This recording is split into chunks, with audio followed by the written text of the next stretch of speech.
The Geneva International Trade Summit was collapsing before their eyes. 8 world leaders sat in stunned silence as their master translator suffered a stroke, leaving a $500 million climate technology deal hanging by a thread. CEO Mlev O'Connell watched helplessly as years of negotiations crumbled, knowing that thousands of jobs and entire nations' energy futures depended on this moment. Then, from the corner of the room, a quiet voice spoke in perfect Mandarin, followed by flawless Arabic, then German. "I can help translate." Everyone turned to see 11-year-old Ruby Conti, standing beside her father George Evans, the building's night security guard. What happened next shocked the diplomatic world and changed 3 lives forever. This is the incredible true story of how an unlikely young linguist prevented an international disaster, bridging language barriers and cultural divides to save a deal that would reshape global renewable energy. But fame came with a dangerous price that nearly destroyed everything they held dear. Before we jump back in, tell us where you're tuning in from, and if this story touches you, make sure you're subscribed because tomorrow, I've saved something extra special for you. The Grand Conference Hall of the Geneva International Trade Center had never witnessed such chaos. In its 40-year history of hosting world leaders and diplomatic negotiations, the magnificent chamber, with its soaring ceilings adorned with flags from every nation on Earth, had been meticulously prepared for what many considered the most important climate technology summit of the century. 8 world leaders from different continents sat around the massive mahogany conference table that had cost more than most people earned in a lifetime. Each delegation represented not just their own nation's interests, but the hopes and economic futures of billions of people who desperately needed access to clean, affordable renewable energy technology. The atmosphere in the room was electric with anticipation and barely contained tension. Years of preliminary negotiations, cultural diplomacy, and economic planning had led to this crucial moment, where theoretical agreements would become binding international treaties, worth hundreds of millions of dollars. At stake was a groundbreaking $500 million renewable energy partnership that would revolutionize how developing nations accessed solar panel technology, wind turbine systems, and battery storage solutions. The deal promised to create over 300,000 jobs across 3 continents, while providing clean electricity to remote communities that had never had reliable power sources. The Chinese delegation, led by Minister Zhang Wei, brought commitments for advanced solar manufacturing capabilities that could reduce production costs by 40%. The German representatives offered cutting-edge wind turbine technology that could generate electricity even in low wind conditions. The Brazilian consortium promised rare earth minerals essential for battery production, while the Kenyan delegation represented a coalition of African nations, ready to provide installation sites and local workforce training programs. Each piece of this complex international puzzle was essential, and every detail had been negotiated with painstaking precision. Over 18 months of diplomatic discussions, technical consultations, and economic modeling that had consumed thousands of hours of expert analysis. Then disaster struck without warning, like lightning splitting a clear sky. Dr. Heinrich Müller, the summit's master translator and one of the most respected diplomatic linguists in the world, suddenly clutched his chest during a routine translation of technical specifications. His face went pale as he struggled to speak, then collapsed forward onto the translation booth's sophisticated equipment. The medical emergency team rushed into the conference hall within minutes, their urgent voices echoing through the stunned silence as they worked to stabilize Dr. Müller's condition. The 68-year-old linguist, who had served as translator for 12 different international summits and was fluent in 14 languages, was quickly transported to Geneva University Hospital with what appeared to be a serious stroke. The departure of the medical team left behind a conference hall filled with the kind of diplomatic crisis that could unravel months of careful preparation and international cooperation. Without Dr. Müller's expertise, the complex multilingual negotiations simply could not continue. The renewable energy contracts were filled with highly technical terminology that required precise translation to avoid catastrophic misunderstandings. Terms like photovoltaic efficiency ratings, grid integration protocols, and carbon offset verification systems had specific meanings in each language that could dramatically alter the legal and financial implications of the agreements. 1. Mistranslation could lead to disputes over implementation costs, technology transfer requirements, or environmental compliance standards that might take years to resolve. Through international arbitration, the stakes were simply too high to risk proceeding without expert linguistic guidance. CEO Mev O'Connell, representing Eurogreen Energy Solutions and serving as the lead coordinator for the European Renewable Energy Consortium, felt her heart sink as she watched delegate after delegate begin gathering their documents and preparing to leave the conference hall. Her tailored Armani business suit, designed specifically for this historic summit, felt suddenly meaningless as everything she had worked toward for 5 years threatened to crumble before her eyes. The diamond-studded Cartier watch on her wrist, a gift celebrating her appointment as CEO, seemed to mock her helplessness as precious time slipped away with each passing minute.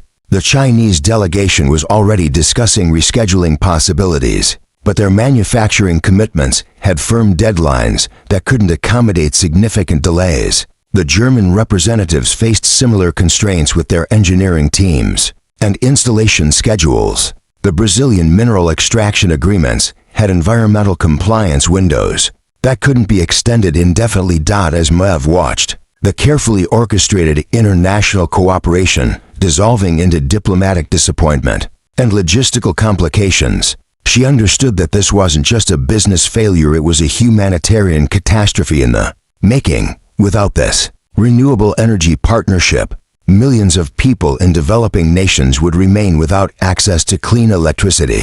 Rural hospitals would continue operating on unreliable diesel generators. Schools would lack the power necessary for computer education. Small businesses would be unable to grow and create employment opportunities for their communities. The failure of this summit would set back global climate cooperation by years, potentially making it impossible to meet international carbon reduction targets that scientists had identified as critical for preventing catastrophic environmental changes. Standing in that magnificent conference hall, surrounded by the flags and symbols of international cooperation, Mev O'Connell faced the crushing realization that sometimes even the most carefully planned diplomatic efforts could be derailed by circumstances completely beyond anyone's control.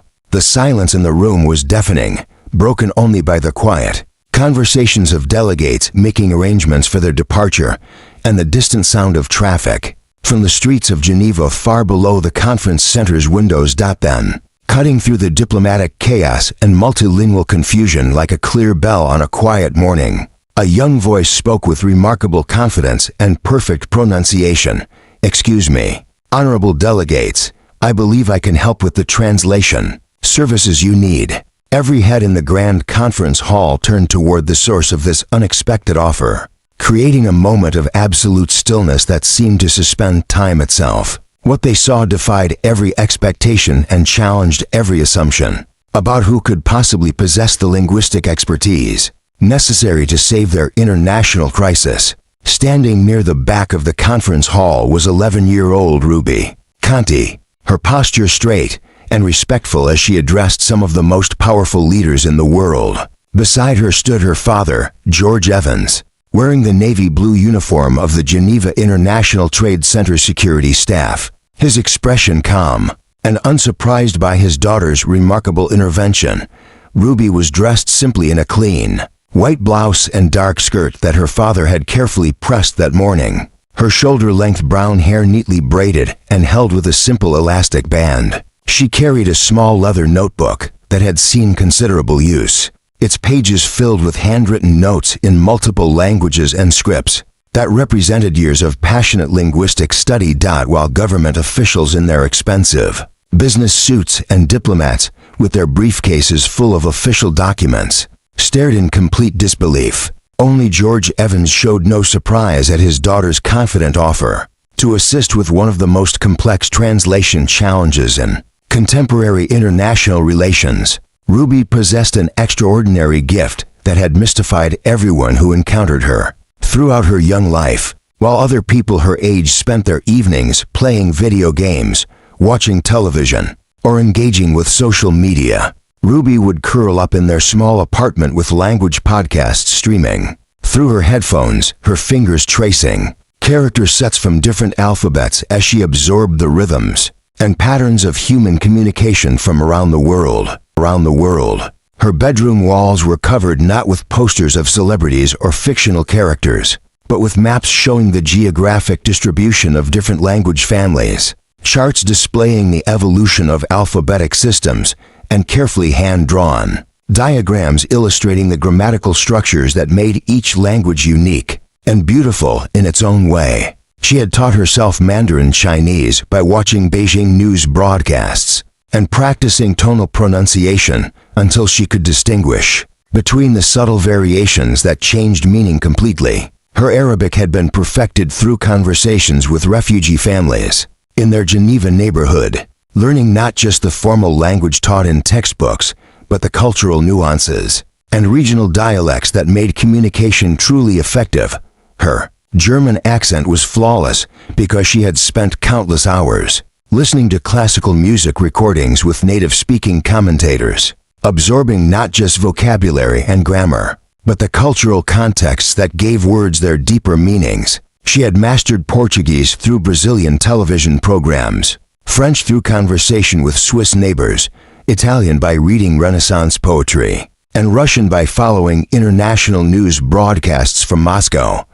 But Ruby's linguistic abilities went far beyond simple vocabulary memorization or grammatical rule learning. Her mind seemed to naturally understand the cultural contexts, diplomatic implications, and technical nuances that made international communication so complex and challenging. She could identify not just what people were saying, but what they meant beneath their words, understanding the subtle implications and cultural sensitivities that could make the difference between successful international cooperation and diplomatic disaster. When she heard the Chinese delegation discussing manufacturing timelines, she understood not just their technical requirements, but their cultural approach to business relationships and long-term planning. When the German representatives mentioned engineering specifications, she grasped both the technical details and the cultural importance of precision and reliability in German business culture.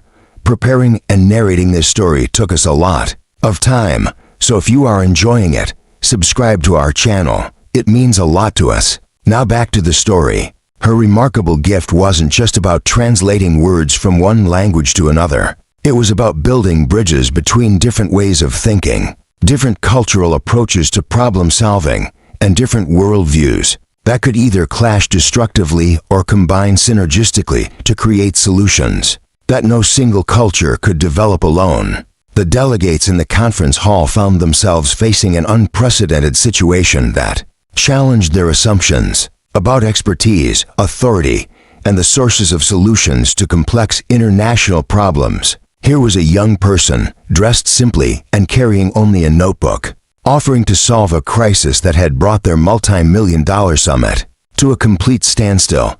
Minister Zhang Wei from the Chinese delegation exchanged glances with his colleagues, their faces reflecting a mixture of skepticism and curious interest. The German representatives whispered among themselves in rapid German, clearly debating whether this unexpected development could possibly lead to a legitimate solution. The Brazilian consortium members looked toward their lead negotiator, who seemed equally uncertain about how to respond to such an unusual offer of assistance. The African delegation, representing nations that had often been underestimated in international forums, showed more openness to the possibility that solutions might come from unexpected sources. As the seconds ticked by, the weight of their collective decision pressed down on everyone in the room. They could dismiss this young person's offer and accept the failure of their renewable energy partnership, or they could take a leap of faith that might either save their international cooperation or lead to an even more embarrassing diplomatic catastrophe. The future of clean energy access for millions of people, hundreds of thousands of potential jobs, and the credibility of international climate cooperation hung in the balance, waiting for someone to make a decision that would either open new possibilities or close them forever. George Evans had worked the graveyard security shift at the Geneva International Trade Center for 7 long years, walking empty corridors and monitoring surveillance systems, while the world's most powerful leaders slept peacefully in luxury hotels throughout the city. His job required him to arrive at 10 o'clock each evening and remain vigilant until 6 in the morning, protecting international diplomatic facilities and ensuring the safety of sensitive negotiations that shaped global politics and economics. After his beloved wife Elena died from pancreatic cancer when Ruby was only 6 years old, George had raised his daughter entirely alone in their modest 2-bedroom apartment in the working-class district of Carouge, just outside Geneva's expensive city center. The neighborhood was home to immigrants, working families, and people who served the wealthy international community but could never afford to live among them. Their apartment building was constructed in the 1970s with practical concrete walls and small windows that faced other similar buildings rather than the beautiful lake views that cost thousands of dollars per month in rent. The hallways smelled of cooking from a dozen different cultures, and the elevator worked intermittently, requiring residents to climb for flights of stairs when mechanical problems arose. George's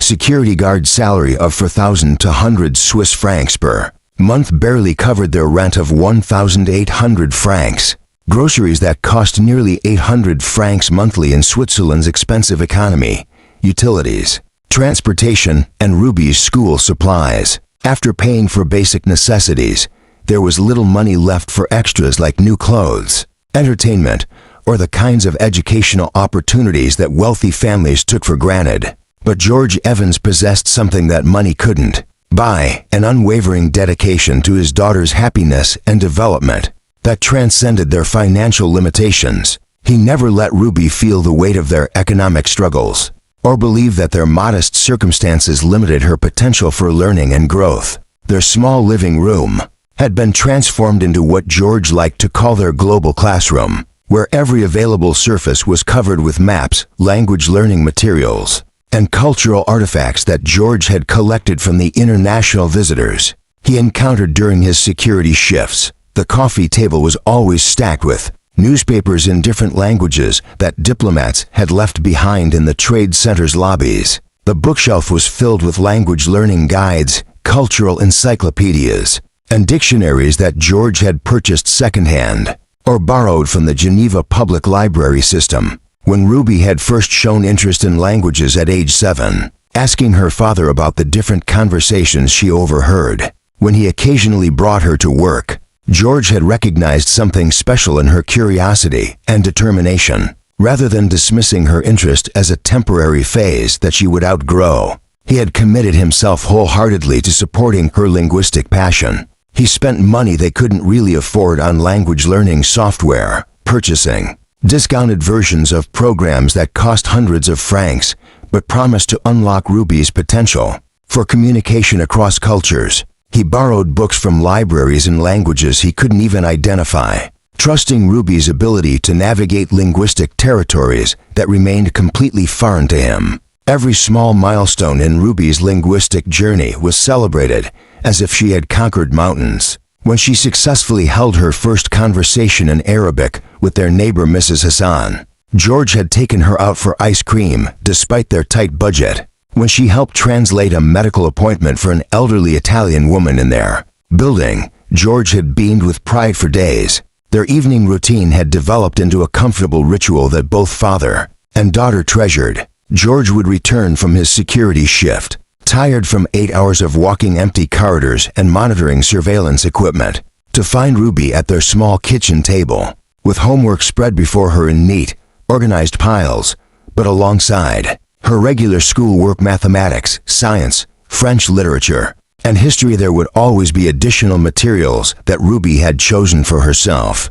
Language learning exercises, cultural studies, and self-designed projects in whatever linguistic territory had captured her interest that particular week. She might be practicing Mandarin pronunciation by repeating phrases from online tutorials, carefully copying Arabic script into a notebook, with the concentration and precision of a medieval monk transcribing sacred texts, or working through Russian grammar exercises that challenged her understanding of case systems. and verbal aspects. George often wondered if Ruby's extraordinary gift for languages was somehow connected to her mother's memory and unfulfilled dreams. Elena had always talked about traveling the world, experiencing different cultures, and meeting people from every corner of the globe. Cancer had stolen those dreams before they could be realized, cutting short a life that had been filled with curiosity about the wider world beyond their Swiss neighborhood. Perhaps Ruby's linguistic abilities were a way of honoring her mother's unfulfilled wanderlust, of connecting with the diverse global community that Elena had always wanted to explore. The thought brought both comfort and sadness to George's heart. Comfort in knowing that Elena's spirit of curiosity lived on through their daughter, and sadness in recognizing how much his wife would have loved to witness Ruby's remarkable development. The modest apartment in Crouch had become a sanctuary of learning and affection, where financial limitations were transformed into creative opportunities. When they couldn't afford expensive language learning programs, Ruby learned through free online resources and library materials. When they couldn't travel to different countries, Ruby brought those countries to their living room through newspapers, podcasts, and conversations with their international neighbors. George's love for his daughter was evident in every sacrifice he made, and every hour he spent supporting her education. He worked night shifts so he could be available during Ruby's school hours if she needed help with homework or wanted to practice languages together. He chose their apartment building specifically because it housed families from many different countries, giving Ruby opportunities to hear and practice multiple languages in natural conversational settings. The depth of their father-daughter bond was built not on expensive gifts or luxury experiences, but on shared curiosity, mutual respect, and George's unwavering belief that Ruby's potential was unlimited, regardless of their economic circumstances. In their small apartment filled with secondhand furniture and borrowed books, they had created something that no amount of money could purchase: a family foundation of love, support, and genuine appreciation for learning and personal growth. Maeve O'Connell inhabited a completely different universe from the Evans family's modest Swiss apartment, a world where luxury wasn't just commonplace but expected, where international business deals were discussed over meals that cost more than most people earned in a week, and where success was measured not just in financial terms, but in the ability to influence global economic and environmental policies. As the CEO of Eurogreen Energy Solutions, and the sole heir to a renewable technology empire that her grandfather had built from a small wind turbine manufacturing company in rural Ireland, Maeve had been raised in an environment where billion-dollar international deals weren't extraordinary business events. They were simply the expected outcome of competent leadership and strategic planning.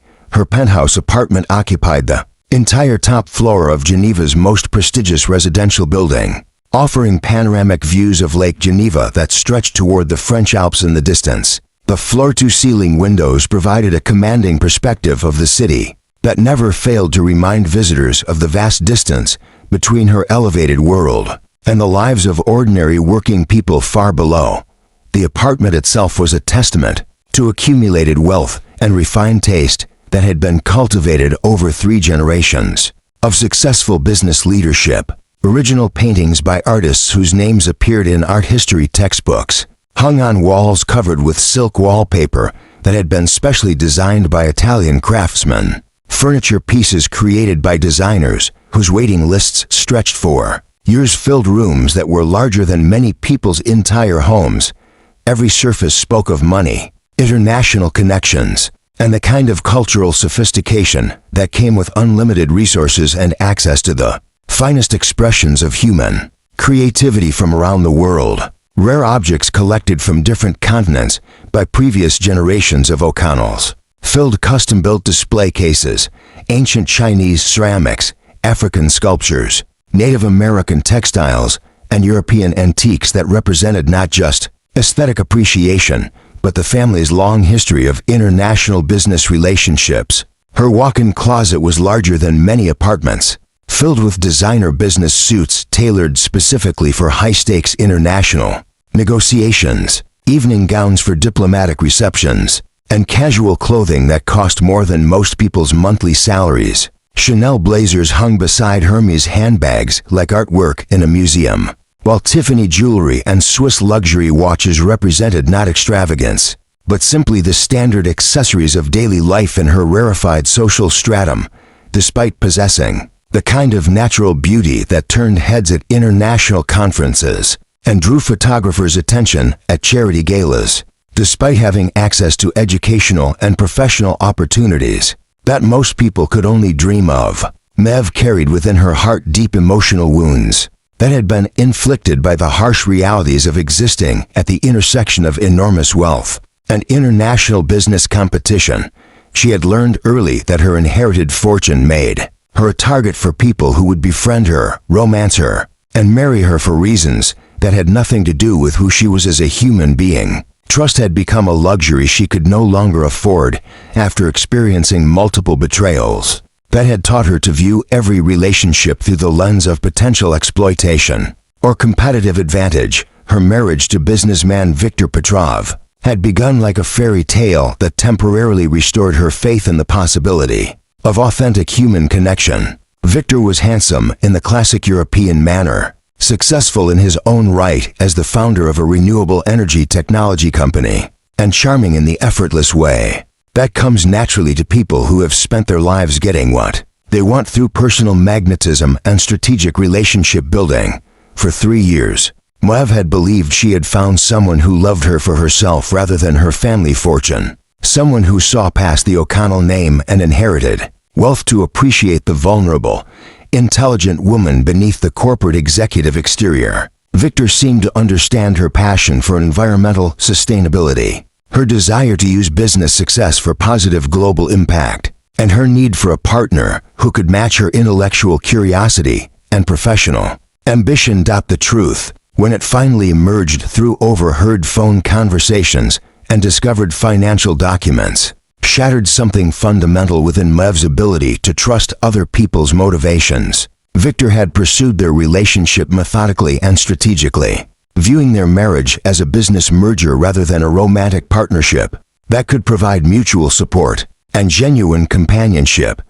He had studied her preferences and personality like a corporate acquisition target, memorizing her favorite restaurants and cultural activities, learning to mimic the emotional responses she needed to feel loved and valued, and perfecting the art of seeming genuinely interested in her thoughts and dreams while actually calculating how to gain access to her family's proprietary renewable technology patents.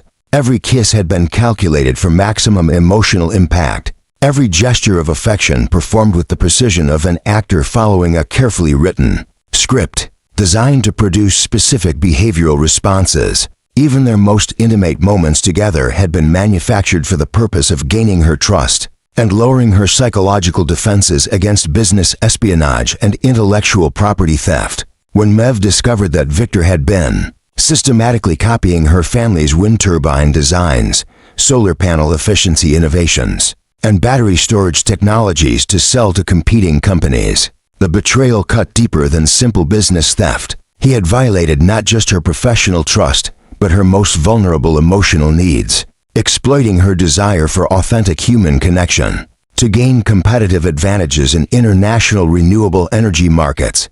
The realization that even her most private emotional experiences had been manipulated for profit left Mev feeling hollow, used, and profoundly alone in ways that no amount of inherited wealth could heal or protect against. From that devastating discovery forward, she had constructed invisible but impenetrable walls around her heart, trusting only what could be measured in legal contracts and quarterly financial reports. She had learned to navigate the international business world with the same precision and emotional distance that her grandfather had taught her, finding safety only in professional relationships where expectations were clearly defined, legal obligations were enforceable, and emotional vulnerability remained carefully controlled within acceptable business parameters. But beneath her polished corporate exterior, behind the designer clothing and luxury accessories that provided armor against the world's capacity for inflicting emotional damage,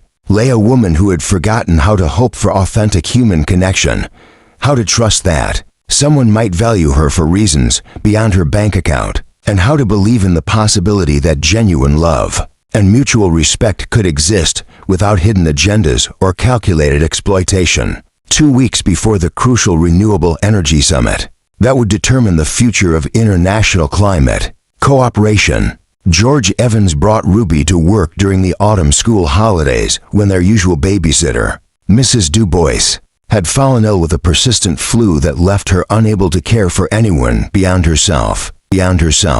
George had faced the impossible choice between missing work and potentially losing his essential security guard position, or bringing Ruby to the Geneva International Trade Center and hoping that she could remain invisible and undisruptive during what promised to be an unusually busy evening of preparatory meetings and diplomatic consultations. Ruby had promised her father that she would be completely unobtrusive, settling herself in the small security office with her carefully packed backpack that contained everything necessary for several hours of quiet educational activity. She had brought her collection of international newspapers in 6 different languages, her worn leather notebook filled with linguistic observations and cultural notes, and her latest language learning project, a comparative study of diplomatic protocol expressions across different European and Asian business cultures. The Geneva International Trade Center's international environment fascinated Ruby on levels that she couldn't fully articulate,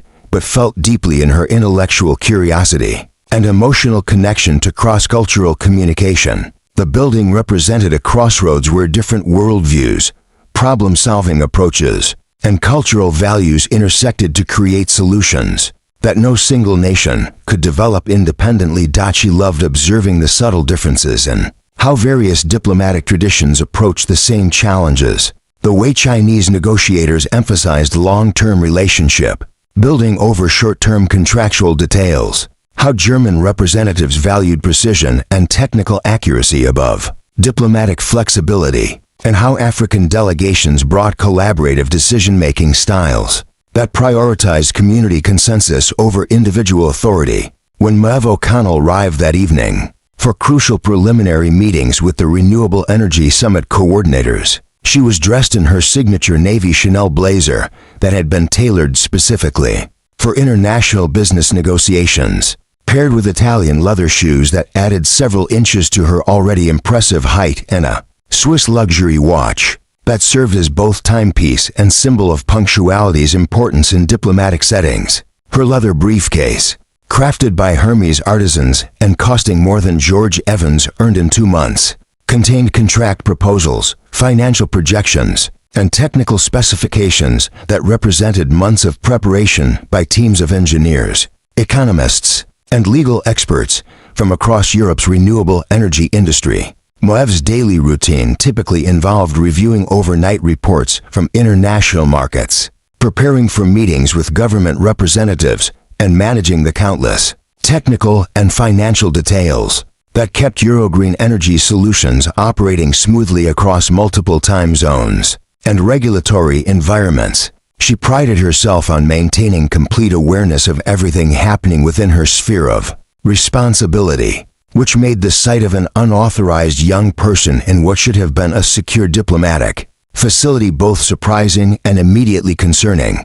Professional international business environments operated according to strict protocols that separated official negotiations from personal circumstances, maintained security clearances that protected sensitive economic information, and enforced boundaries that prevented unauthorized individuals from accessing discussions that could influence global markets and international relations. "This is completely inappropriate," Maeve said, her voice carrying the unmistakable authority of someone who had never been required to question her own judgment or accommodate unexpected deviations from established procedures. International trade facilities have strict security protocols about unauthorized individuals in sensitive diplomatic areas. George looked up from the bank of security monitors he had been systematically checking as part of his evening routine, his face immediately flushing with embarrassment and genuine anxiety about the possibility of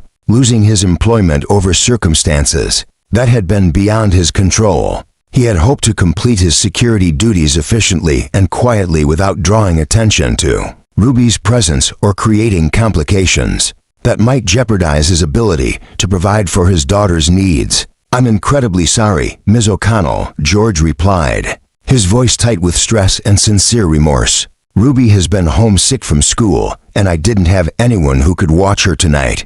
I promise this situation won't happen again, and she'll stay completely out of everyone's way." Mev's initial reaction was to maintain her position firmly, to insist on the enforcement of security regulations that governed her perfectly controlled professional environment. She had learned through painful experience that making exceptions, showing flexibility, or allowing personal circumstances to override business protocols inevitably led to complications and compromised standards that could spiral beyond anyone's ability to control or predict.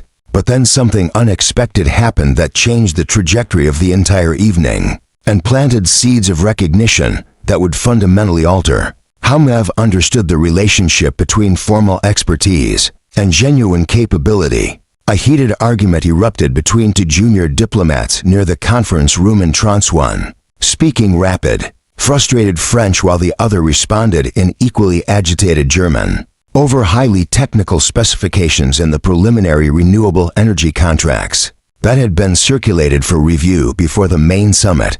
The French representative, clearly stressed by the complexity of the technical documentation, was trying to explain concerns about photovoltaic efficiency ratings and their implications for long-term energy production guarantees. The German diplomat, equally frustrated by the communication barrier, was attempting to clarify engineering specifications related to wind turbine installation requirements and grid integration protocols.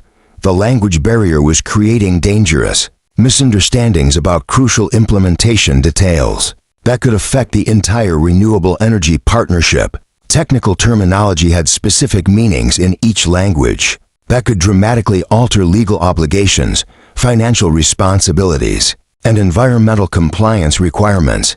Without proper translation, their argument was escalating toward the kind of diplomatic incident that could poison relationships between their respective governments and undermine months of careful preparation for the international summit. Ruby quietly approached the heated discussion with the kind of respectful confidence that seemed impossible for someone her age, but reflected her deep understanding of diplomatic protocols and cultural sensitivities. Speaking first in perfect French, she addressed the French representative with proper formal courtesy.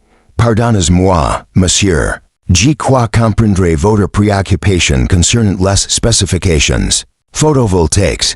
Then, switching seamlessly to flawless German, she turned to the German diplomat and continued, "Und ich verstehe Aucher technischen Fragen über die Windturbinen integration." For the next several minutes, Ruby served as an impromptu translator and cultural mediator, helping both diplomats understand that they were actually in complete agreement about the core technical issues, but had been prevented from recognizing their alignment by linguistic and cultural differences in how they expressed identical concerns. She explained the French representative's concerns about energy production guarantees in terms that the German diplomat could understand within his engineering framework, while simultaneously translating the German technical specifications into language that addressed the French delegates' legal and regulatory concerns.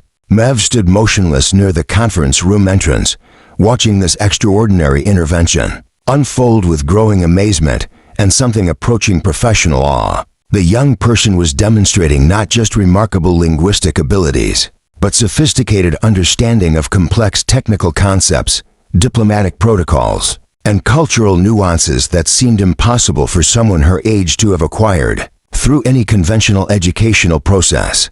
Ruby's intervention had not only prevented a potentially damaging diplomatic incident, but had actually improved the preliminary negotiations by helping both representatives understand technical details more clearly than they had before. Their language barrier created confusion. As the two diplomats shook hands and returned to their respective preparations with obvious relief and renewed mutual respect, Mev found herself studying Ruby's face intently, searching for any signs of calculation, ambition, or awareness of the remarkable power she had just wielded in preventing diplomatic disaster. Instead, she saw only genuine pleasure in helping people communicate effectively across cultural boundaries, pure satisfaction in using her linguistic gifts to solve problems and facilitate understanding between individuals who shared common goals, but had been prevented from recognizing their alignment by barriers of language and cultural expression. The morning of the Geneva International Trade Summit arrived with unprecedented global attention and diplomatic pressure that transformed the normally quiet Swiss city into the epicenter of international renewable energy politics. News crews from CNN, BBC, Reuters, Al Jazeera, and dozens of other major media outlets had established their broadcasting positions outside the Geneva International Trade Center, creating a forest of satellite dishes and camera equipment that stretched for several city blocks. 8 world leaders and their extensive diplomatic entourages had traveled thousands of miles to participate in what environmental economists were calling the most important climate technology summit since the Paris Climate Accords. The renewable energy partnership being negotiated represented far more than a simple business transaction. It was a comprehensive framework for international cooperation that could fundamentally reshape how developing nations accessed clean technology and how wealthy countries fulfilled their environmental obligations to the global community. The stakes couldn't have been higher for any of the participating nations. China's delegation, led by the formidable Minister Zhang Wei, brought commitments for advanced solar panel manufacturing capabilities that could reduce production costs by 40% while maintaining the highest efficiency standards in the industry. Their willingness to share closely guarded technological innovations represented a dramatic shift in international economic policy that had taken 3 years of careful diplomatic preparation. Germany's Renewable Energy Consortium offered cutting-edge wind turbine technology that could generate electricity even in low wind conditions, potentially opening vast geographic areas for clean energy development that had previously been considered unsuitable for wind power generation. Their engineering breakthroughs represented decades of research and development investment that they were prepared to share through international partnerships. The Brazilian delegation represented a coalition of South American nations that controlled essential rare earth mineral deposits necessary for advanced battery storage systems. Their participation was crucial for creating the integrated renewable energy networks that would make clean electricity accessible to remote communities throughout the developing world. Kenya's representatives spoke for a broader African coalition that offered not just installation sites for renewable energy infrastructure, but comprehensive workforce training programs that would create hundreds of thousands of skilled jobs in communities that had historically been excluded from technological development opportunities. Each component of this complex international partnership was essential, and every technical detail had been negotiated with painstaking precision through 18 months of diplomatic discussions, economic modeling, and cultural consultation that had consumed thousands of hours of expert analysis and cross-cultural relationship building. When Dr. Heinrich Müller's sudden medical emergency left the summit without its master translator, the crisis threatened to unravel not just months of careful preparation, but years of trust building between nations that had historically viewed each other with suspicion and competitive hostility. The renewable energy contracts were filled with highly technical terminology that required absolute precision in translation to avoid catastrophic misunderstandings that could lead to years of international litigation. Terms like photovoltaic conversion efficiency protocols, grid synchronization integration systems, and carbon offset verification methodologies had specific legal and technical meanings in each language that could dramatically alter the financial obligations, environmental compliance requirements, and technology transfer arrangements that formed the foundation of their cooperation. A single mistranslation could create disputes over implementation costs that might escalate into trade wars, technology transfer disagreements that could poison diplomatic relationships for decades, or environmental compliance misunderstandings that could undermine global climate protection efforts at the most critical moment in human environmental history. Without Dr. Müller's expertise, the complex, multilingual negotiations simply could not continue. The risk of proceeding without expert linguistic guidance was too enormous to contemplate. given the potential consequences for international relations, environmental protection, and economic development across multiple continents. The tension in the Grand Conference Hall was almost physically palpable, as delegates from 8 different nations faced the devastating prospect of watching their historic cooperation dissolve into diplomatic disappointment and logistical complications that might take years to resolve. Ruby Conti stepped forward from her position near the back of the conference hall with a composure and confidence that seemed to defy every reasonable expectation about age, experience, and the sources of expertise in international diplomatic settings. Her simple white blouse and dark skirt, carefully pressed by her father that morning, stood in stark contrast to the expensive business suits and formal diplomatic attire that filled the room.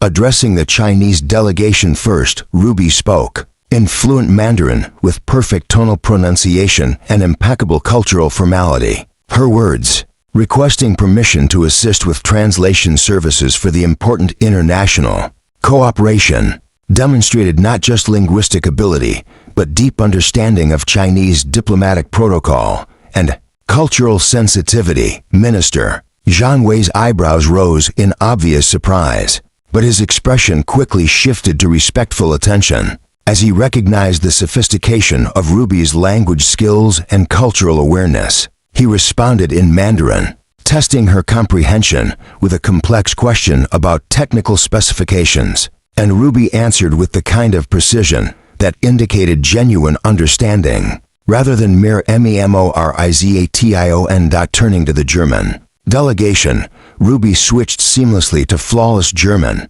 Sehr geehrte Vertreter, ich möchte respektvoll die Erlaubnis bitten, bei den Hütigen Verhandlungen als Dolmetscherin zu fungieren. Her request to serve as interpreter for the day's negotiations was delivered with perfect grammar and the formal register appropriate for addressing government officials. The German Energy Minister, Dr. Klaus Zimmermann, exchanged glances with his colleagues before responding with a technically complex question about wind turbine efficiency ratings. Ruby's answer demonstrated not just linguistic fluency, but sophisticated understanding of engineering principles that seemed impossible for someone her age to have acquired through conventional education. She continued around the room, addressing each delegation in their native language with appropriate cultural formality and technical precision. Her Arabic was flawless as she spoke to the Middle Eastern Energy Consortium. Her Portuguese impressed the Brazilian representatives, and her French delighted the African delegates, who had often struggled to receive adequate translation services in international forums. But Ruby's intervention went far beyond simple word-for-word translation between languages. She possessed an intuitive understanding of the cultural contexts, diplomatic implications, and technical nuances that could make the difference between successful international cooperation and devastating diplomatic failure. When the Chinese delegation raised concerns about intellectual property protection in their solar panel technology sharing agreements, Ruby didn't simply translate their words into other languages. She explained to the European representatives that Chinese business culture placed enormous emphasis on long-term relationship building and mutual respect, and that their concerns weren't about lack of trust, but about ensuring that their technological contributions would be honored and protected according to Chinese cultural values. Similarly, when the German engineers expressed frustration about implementation timelines that seemed unrealistic, Ruby helped the other delegations understand that German business culture prioritized precision and reliability above speed, and that their timeline concerns reflected their commitment to delivering technology that would function perfectly, rather than quickly. Her most remarkable intervention came when a particularly complex contract clause about carbon offset verification threatened to create a deadlock that could have destroyed the entire partnership. The Brazilian representatives understood the environmental requirements in terms of forest preservation and ecosystem protection, while the African delegates interpreted the same language as referring to community-based sustainability programs and local environmental management. Ruby recognized that both interpretations were correct within their respective cultural and geographic contexts, and she helped all parties understand that the apparent contradiction was actually an opportunity to create more comprehensive environmental protection than either approach could achieve. Independently, she suggested contract language that honored both the Brazilian emphasis on large-scale ecosystem preservation and the African focus on community-based environmental stewardship, creating a framework for carbon offset verification that was more robust and culturally sensitive than the original proposal. As Ruby facilitated these complex negotiations with the wisdom and diplomatic skill of someone far beyond her chronological age, she balanced competing interests and cultural expectations with the grace of a seasoned international mediator. She found solutions that satisfied all parties while maintaining the respect and dignity that were essential to successful cross-cultural partnerships. The renewable energy contracts that emerged from Ruby's translation and cultural mediation were more comprehensive, more equitable, and more likely to succeed than anyone had originally envisioned. Her intervention had not just saved the international partnership, it had elevated it to a level of cooperation that exceeded every participant's expectations. When the final contract details were resolved and the ceremonial signatures were exchanged with appropriate international protocol, the Grand Conference Hall erupted in applause that acknowledged not just the successful completion of their negotiations, but the extraordinary contribution of an unlikely young person who had bridged linguistic and cultural divides with remarkable skill and sensitivity. Maeve O'Connell found herself studying Ruby's face intently as the celebration continued around them, searching for any signs of calculation, ambition, or awareness of the enormous influence she had just wielded in saving this crucial international cooperation and potentially changing the course of global environmental policy. Instead, she saw only genuine pleasure in helping people from different cultures understand each other and work together toward common goals. Pure joy in using her remarkable linguistic gifts to solve complex problems and create bridges between worldviews that might otherwise have remained forever separate. The $500 million renewable energy partnership was not just secured, it had been transformed into something more ambitious and more likely to succeed than anyone had dared to hope. Ruby's cultural sensitivity and linguistic precision had helped create agreements that respected the values and priorities of all participating nations, while advancing their shared commitment to environmental protection and sustainable development.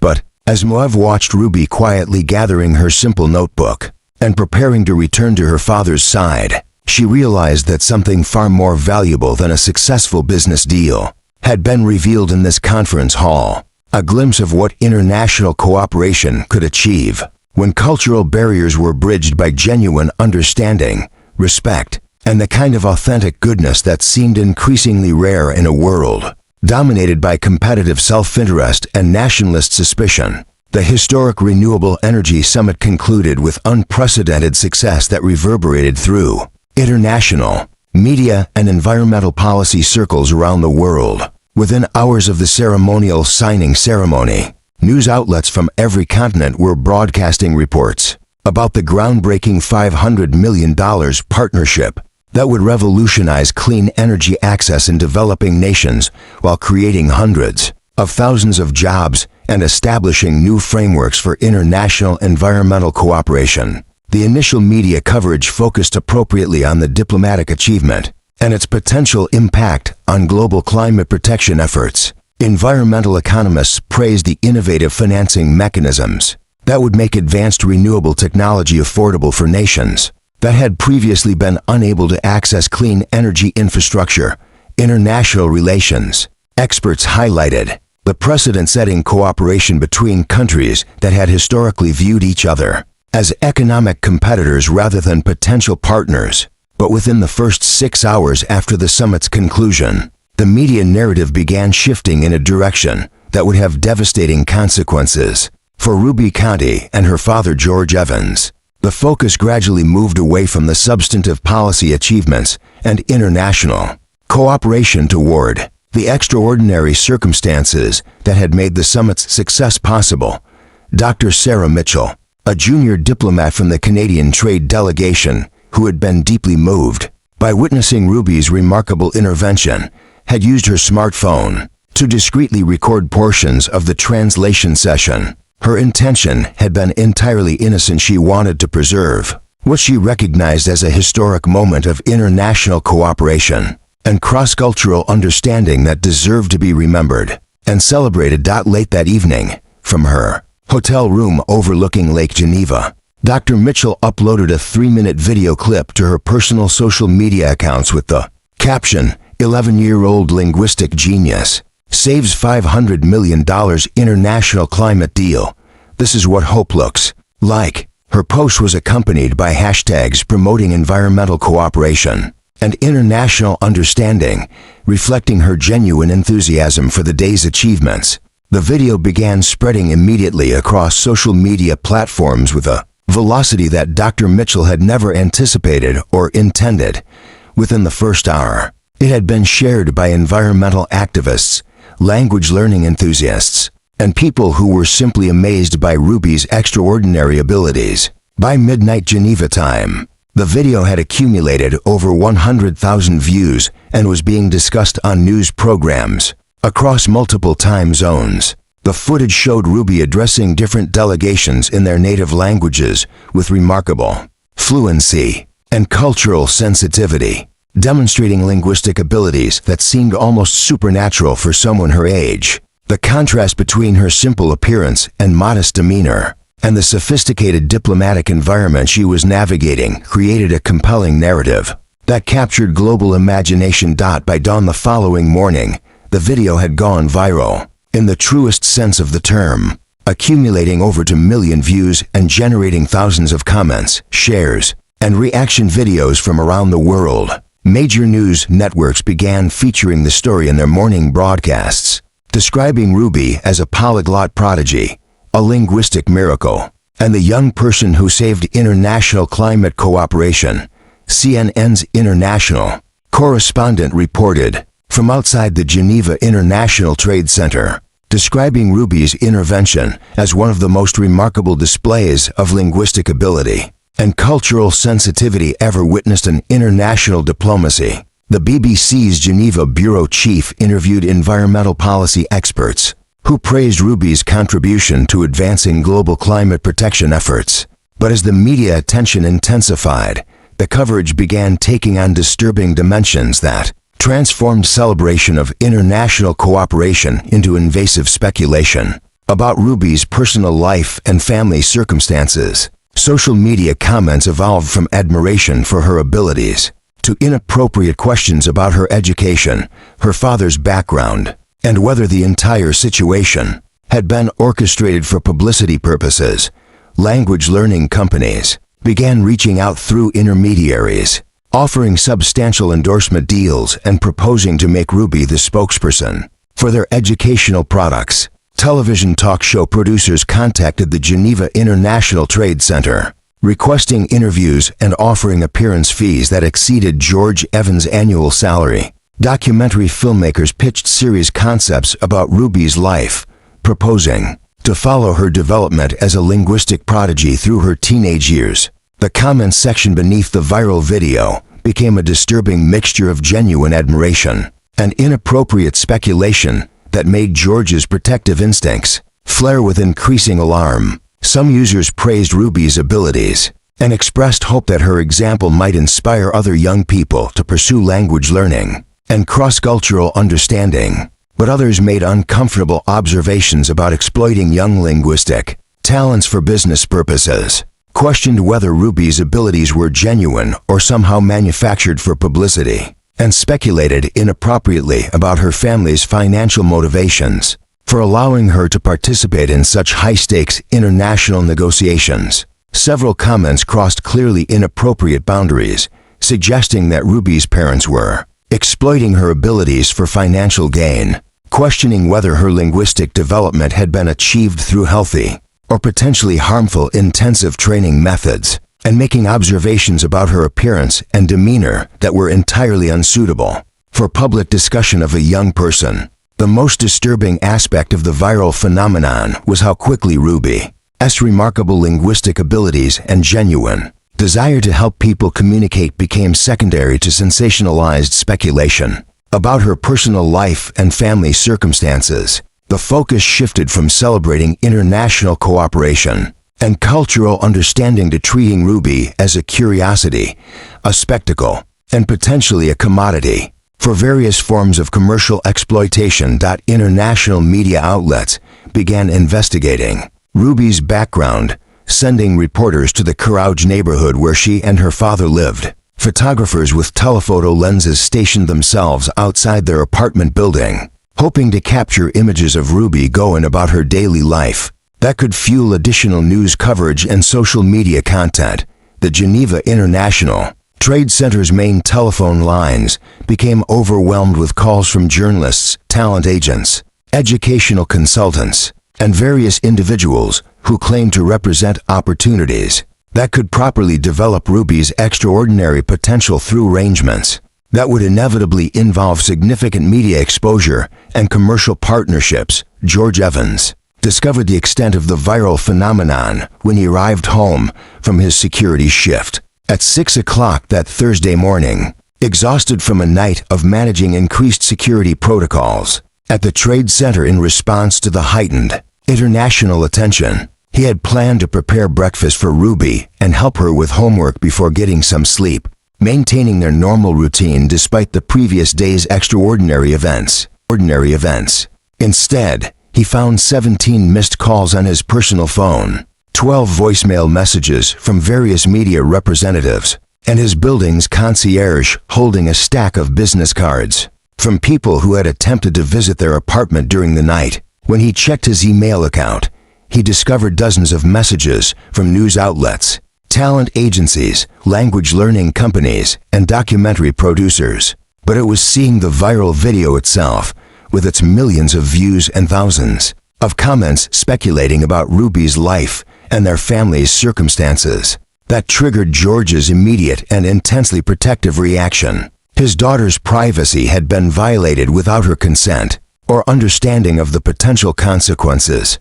Her normal development and emotional well-being were being threatened by unwanted celebrity attention that could follow her for years. Their quiet family life, carefully constructed around Ruby's education and emotional security, had been suddenly thrust into an international spotlight that could destroy the careful balance George had worked so hard to maintain since Elena's death. The thought of his daughter being treated as a public spectacle or commercial opportunity filled him with a protective fury unlike anything he had experienced. Since the dark days of his wife's illness and death, Ruby herself seemed overwhelmed and confused by the sudden attention, unable to understand why her simple desire to help people communicate had generated such intense public interest and speculation about her personal life. She had acted from pure motives of wanting to help solve a problem, and now found herself at the center of a media phenomenon that felt completely disconnected from her actual intentions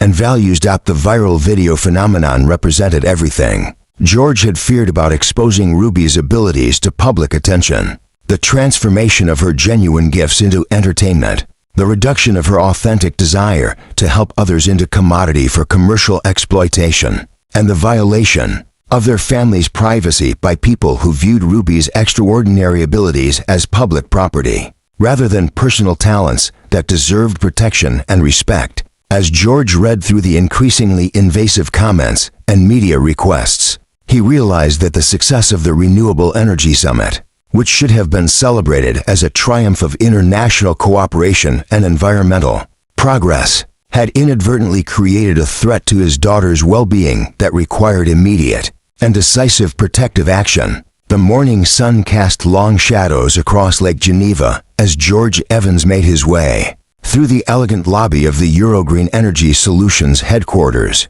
his work-worn security guard uniform standing in stark contrast to the marble floors, crystal chandeliers, and expensive artwork that decorated the building's reception area. His hands trembled slightly, not from nervousness about confronting someone far above his social station, but from barely controlled parental fury that had been building throughout the sleepless night as he witnessed his daughter's privacy being violated by strangers around the world. He had requested an emergency meeting with Moev O'Connell at 7 o'clock that morning, knowing that successful executives typically arrived early. To manage international business across multiple time zones, the receptionist, impeccably dressed and professionally polite, had seemed surprised that a security guard was requesting a personal meeting with the CEO. But George's quiet intensity and obvious emotional distress had convinced her to accommodate his unusual request. The elevator ride to the 32nd floor felt interminable as George mentally rehearsed the conversation that would determine whether Ruby could return to the normal, protected life he had carefully constructed for her, or whether their family would be forever changed by forces beyond their control. Through the elevator's glass walls, he could see the city of Geneva spreading out below, a reminder of the vast economic and social distance between his working-class existence and the rarefied world of international business leadership. Moev O'Connell's executive office occupied a corner of the building that provided panoramic views of Lake Geneva and the French Alps beyond, a testament to the kind of success and influence that George could barely comprehend but now needed to confront directly. The space was larger than his entire apartment, filled with original artwork that probably cost more than he would earn in several lifetimes, and furniture that represented the kind of luxury that existed in a completely different universe from his daily reality. Behind an antique mahogany desk that had belonged to 3 generations of successful business leaders, Moev sat reviewing overnight reports from renewable energy markets around the world, her attention focused on the complex international implications of the previous day's successful summit. She was dressed in her signature style-tailored Chanel business suit that emphasized her executive authority, paired with Swiss luxury accessories that served as both functional items and symbols of her position in the global economic hierarchy. When George was escorted into her office by an assistant who seemed uncertain about the appropriateness of this unusual meeting, Moev looked up from her financial reports with an expression that combined professional courtesy with obvious curiosity about why the Geneva International Trade Center security guard had requested an urgent personal meeting with her. "Mr. Evans," she said, gesturing toward one of the leather chairs positioned in front of her desk, "please sit down. I understand you wanted to discuss something important with me this morning." George remained standing, his posture rigid with protective determination and righteous anger that had been building since he discovered the extent of his daughter's unwanted fame. His security guard uniform, with its simple navy blue fabric and practical design, seemed to emphasize the enormous social and economic distance between them. But his moral authority as a father protecting his daughter's well-being gave him a confidence that transcended their different social positions. "This has to stop immediately," George said, his voice tight with barely controlled parental desperation and fury. "Ruby is not a publicity opportunity or a marketing tool for your business interests or anyone else's commercial purposes. She's an 11-year-old person who tried to help people communicate with each other, and now she's being treated like some kind of international spectacle or entertainment commodity." The words poured out of George with the intensity of emotions that had been building throughout the night as he witnessed his daughter's transformation from a normal young person into a global internet phenomenon. He had spent hours reading through social media comments that speculated inappropriately about Ruby's personal life, her education, and their family's financial circumstances, feeling increasingly helpless as strangers around the world discussed his daughter as if she were public property rather than a vulnerable person who deserved privacy and protection. "Media representatives have been calling our apartment all night," George continued, his voice rising with each word as months of protective instincts focused into this single confrontation. "Photographers are stationed outside our building trying to take pictures of Ruby going to school. Documentary producers want to film her daily life. Language learning companies are offering endorsement deals that would turn her genuine desire to help people into commercial advertising."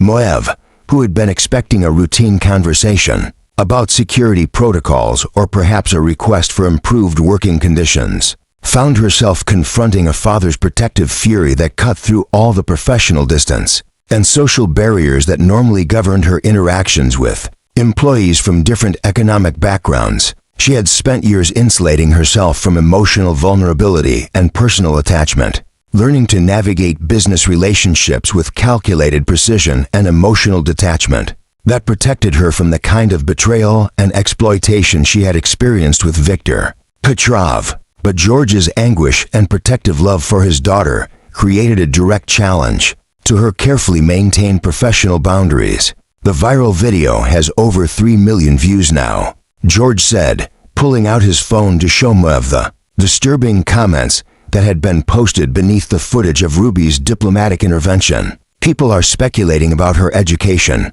questioning whether her abilities are real, making inappropriate observations about her appearance and our family's motivations. This is exactly what I've spent years trying to protect her from.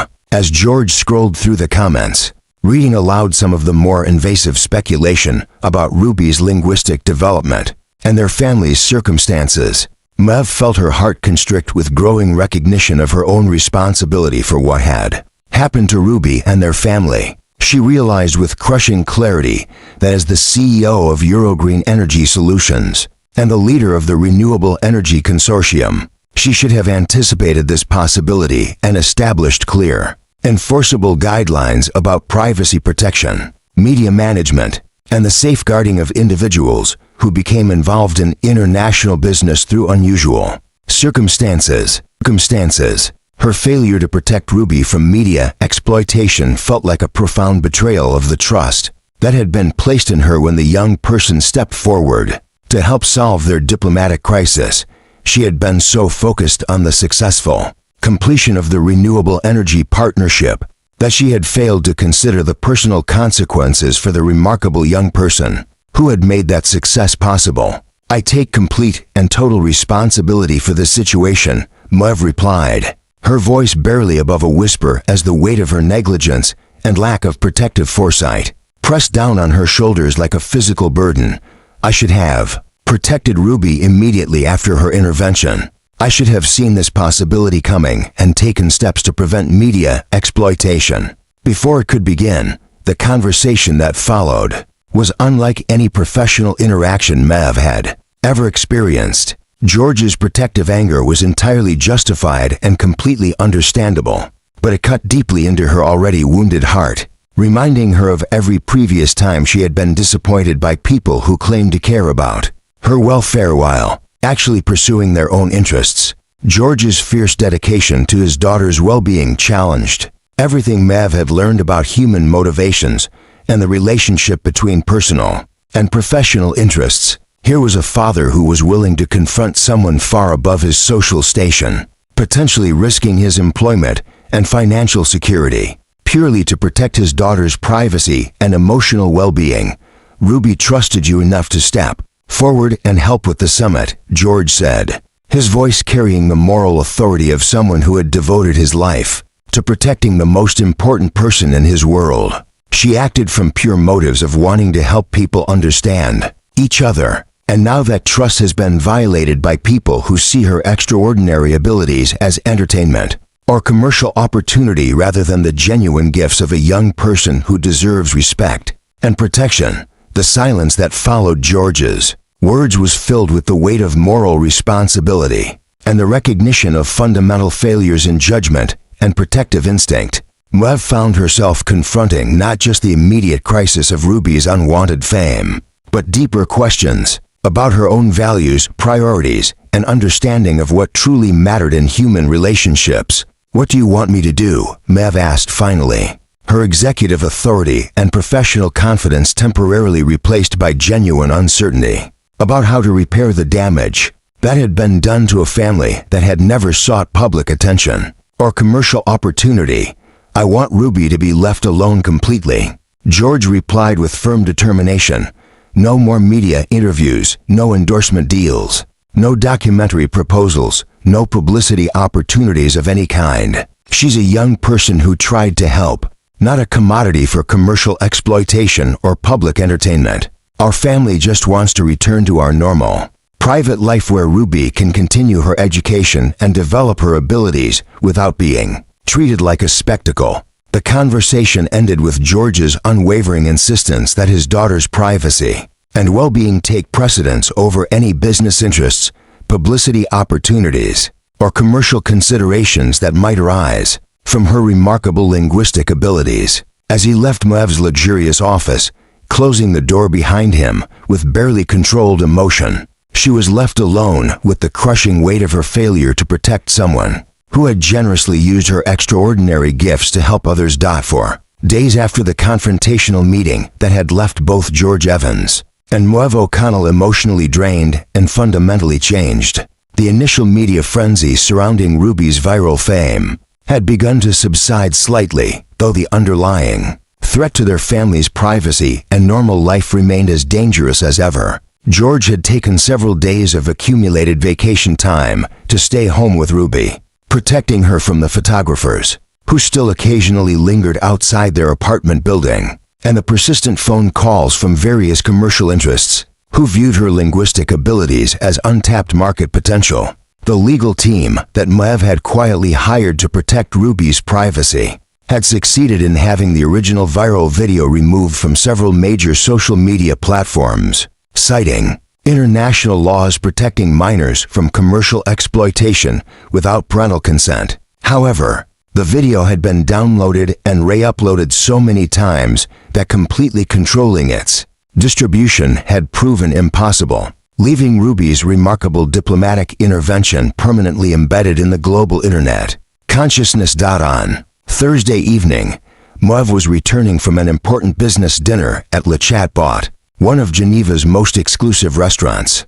where she had been finalizing secondary partnerships with Nordic renewable energy companies that wanted to participate in the expanded international cooperation made possible by Ruby's successful summit intervention. The dinner had been a professional triumph, securing an additional $100 million in clean energy investments that would extend the project's reach into Scandinavian markets and Arctic renewable energy development. She was dressed in her signature style for high-stakes business negotiations, an elegant Prada business dress in midnight blue that emphasized her executive authority, paired with Italian leather shoes that had been handcrafted specifically for her by artisans in Milan, and carrying her Hermes briefcase that contained contracts worth more than most people would see in several lifetimes. Her diamond earrings, a gift from her grandmother celebrating her appointment as CEO, caught the streetlights as she walked through Geneva's affluent business district toward her penthouse apartment. The successful dinner should have filled Moev with professional satisfaction and personal pride in her ability to build upon the renewable energy partnership that Ruby had helped save. Instead, she found herself feeling emotionally hollow despite her business accomplishments, struggling with a persistent sense of dissatisfaction and spiritual emptiness that no amount of financial success seemed capable of addressing or resolving. Her thoughts kept returning to George Evans' protective fury and the moral authority with which he had confronted her about Ruby's exploitation. His willingness to risk his employment and financial security to protect his daughter's well-being had challenged everything Moev thought she understood about human motivations, professional relationships, and the intersection between personal values and economic interests. As she approached her apartment building's elegant entrance, with its polished marble facade and uniformed doormen who represented the kind of luxury service that money could purchase, Moev encountered an unexpected scene that would fundamentally alter her understanding of Ruby Conti, her family's values, and her own spiritual and emotional priorities. Ruby sat cross-legged on the sidewalk beside the building's loading dock, completely absorbed in conversation with an elderly Somali woman, whose weathered hands trembled as she held a thick stack of official documents that clearly represented something of enormous importance to her future and well-being. The woman's clothing suggested economic hardship, a worn winter coat that had seen many seasons, sturdy practical shoes that prioritized durability over appearance, and a colorful headscarf that seemed to be one of her few possessions that reflected personal aesthetic choice rather than pure necessity.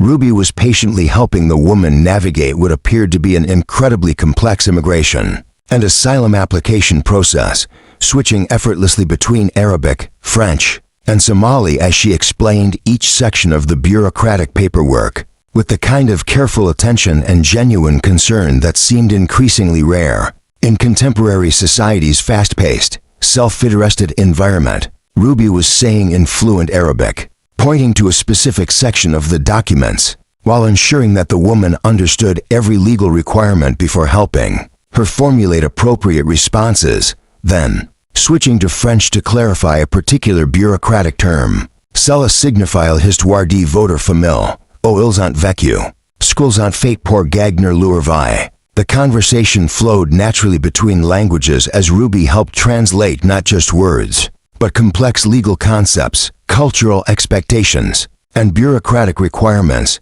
that could literally determine whether this woman would be granted asylum and safety in Switzerland or potentially deported back to circumstances that might threaten her life and well-being. Moev paused behind one of the building's marble pillars, instinctively understanding that she was witnessing something private and significant that would be disrupted by her presence. From her concealed position, she could observe the interaction without interfering with its natural development or making Ruby feel self-conscious about being watched by someone whose approval or disapproval might influence her behavior. What struck Moev immediately was the complete absence of any performative element in Ruby's assistance. There were no cameras recording her compassionate intervention, no adults standing nearby to praise her linguistic abilities or cultural sensitivity, no social media audience to impress with her remarkable capabilities, and no external recognition or material benefit waiting at the conclusion of her help. This was Ruby's authentic character revealed in its purest form. Her genuine desire to help another human being who was struggling to navigate systems and processes that seemed designed to exclude and confuse rather than welcome and assist. The young person who had saved a $500 million international renewable energy deal was now investing the same linguistic talents and cultural sensitivity in helping one elderly refugee complete paperwork that might mean the difference between safety and deportation. Ruby continued in Arabic, her voice carrying none of the impatience or condescension that adults often displayed when helping people who struggled with language barriers or bureaucratic complexity. Instead, her tone reflected genuine warmth, infinite patience, and the kind of emotional generosity that seemed to flow from her naturally without calculation or expectation of reward. Ruby spent nearly 20 minutes carefully reading through each section of the asylum application, explaining in multiple languages what information was required, why particular details were important for the woman's case, and how to present her experiences and qualifications in ways that would maximize her chances of receiving official protection and the right to remain in Switzerland safely. When the elderly woman struggled to understand technical legal terminology related to persecution documentation and witness testimony requirements, Ruby didn't simply translate the words from one language to another. She took time to explain the underlying concepts, helping the woman understand how Swiss immigration law approached asylum cases and what kinds of information would be most persuasive to officials who would review her application. Ruby explained in Arabic, then switched to Somali to ensure complete understanding. Muhimka and ad si fafasan. Yushuraksto sidad yugu katargashe wadankaga. She was helping the woman understand that detailed explanation of the dangers she had faced in her home country would be crucial for her asylum case's success. But Ruby's assistance went beyond mere translation and bureaucratic guidance.